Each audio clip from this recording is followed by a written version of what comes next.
Welcome students. आज हम समझेंगे क्लास 10th इंग्लिश के चैप्टर अमंदा को। अमंदा एक छोटी बच्ची का नाम होता है। इस चैप्टर के राइटर हैं Robin Klein. Every child feels that she or he is controlled and instructed not to do one thing or another. You too may feel that your freedom is curtailed. Write down some of the things you want to do, but your parents' elders do not allow you to. To read the poem aloud, form pairs, each reading alternate stanzas. You are in for a surprise.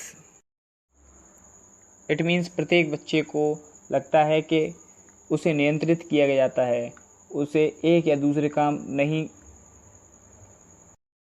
करने का निर्देश दिया जाता है। आप भी महसूस कर सकते हैं कि आपकी स्वतंत्रता पर मीन्स आपकी फ्रीडम पर कटौती की गई है। उन कुछ चीज़ों को लिखें जिन्हें आप करना चाहते हैं, लेकिन आपके माता पिता बुजुर्ग आपको करने की अनुमति नहीं देते हैं। कविता को जोर से पढ़ने के लिए जोड़े बनाएं। प्रत्येक पद को, प्रत्येक स्टैंजा को पढ़ने के लिए अल्टरनेट स्टैंजास का यूज़ करें। मीन्स एक एक कर पढ़ें। आप एक आश्चर्य के लिए हैं। Don't bite your nails Amanda, don't hunch your shoulders Amanda, stop that slouching and sit up straight Amanda. एक लड़की अमांडा अपने बड़ों द्वारा दिए गए जाने वाले निर्देशों से बहुत परेशान है। कभी वे उसे दांतों से नाखून काटने की मना करते हैं, कभी वे उसे कंधे झुकाने से मना करते हैं। वे चाहते हैं कि वे सुस्त ना दिखे और सीधे बैठे। There is a languid emerald sea where the sole inhabitant is me, a mermaid drifting blissfully. Means Amanda अपने बड़ों के निर्देशों से, आदेशों से फ्रीडम चाहती है, स्वतंत्रता चाहती है। वह स्वयं की एक जलपरी के रूप में कल्पना करती है जो एक शांत हरे समुद्र में एकांत में रहती है। वह वहाँ अपने आप को आनंद में समझती है। Did you finish your homework, Amanda?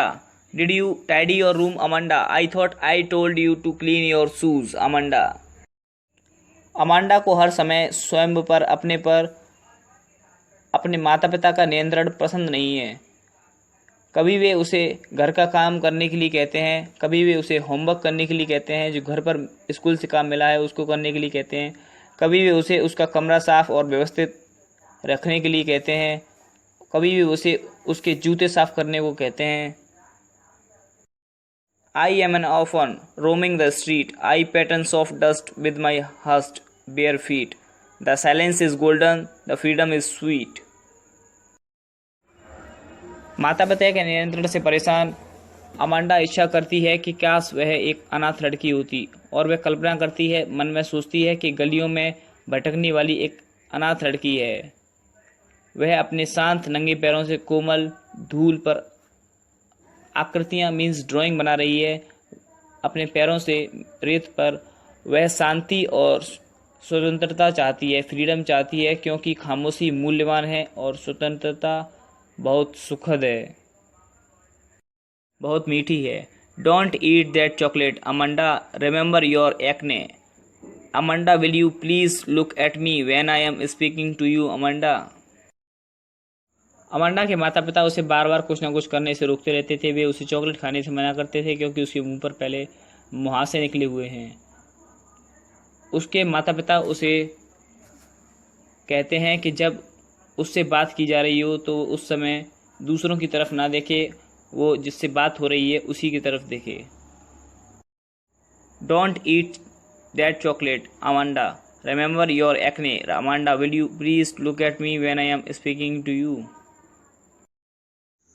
I am an Rapunzel. I have not a care.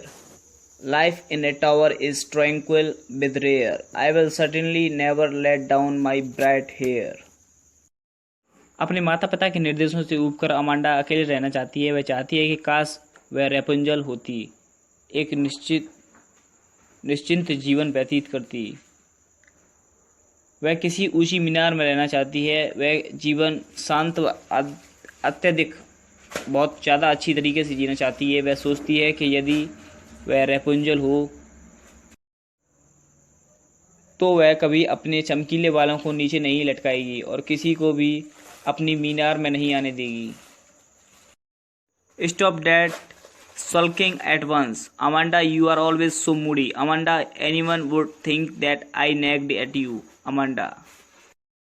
Amanda से कहा जाता है कि वह दुखी मूड में रहना तुरंत बंद कर दे। उसके माता पिता कहते हैं कि वह हमेशा बुरे मूड और दुखी रहती है। उसके माता पिता से कोई एक कहता है कि उसे परेशान करते हैं। Okay students, you are watching Darshan sir official video lectures on YouTube big channel 10th English with Darshan Sir India.